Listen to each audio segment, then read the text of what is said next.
Radhe Radhe friends, તો આજે આપણે બનાવવાના છીએ હાંડવો, જે બહુ જ મસ્ત હોય અને નાસ્તા માટે તો બહુ જ સારું લાગે.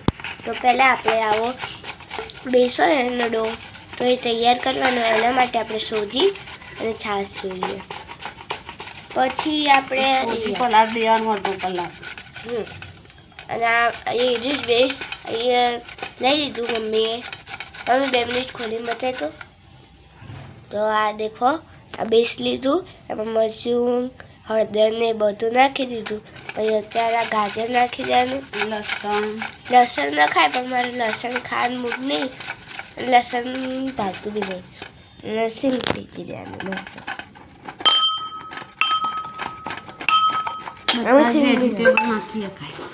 અમે બધું નાખીએ ખાય, પણ અમે લસણ ને એ બધું નહીં નાખ્યું.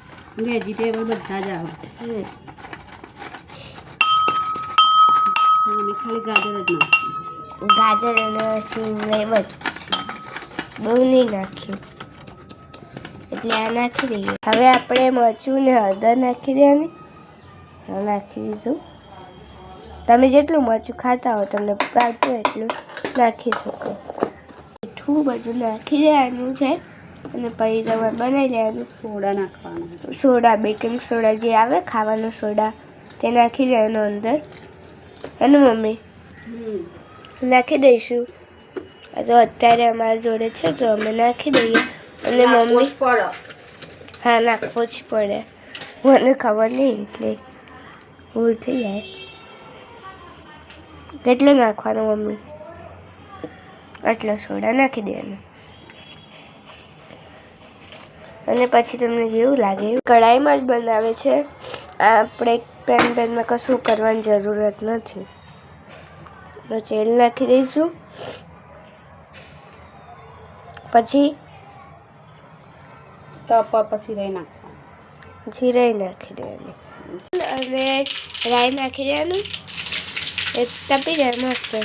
પછી નાખી દેવાનું રાઈ. એટલે આપણે બેટર નાખી દીધો છે. પછી શું કરવાનું મમ્મી? બેટરને ફેલાઈ દેવાનું. ફેલાઈને પછી ઢાંકી દેવાનું, ધીમા તાપે થવા દેવાનું.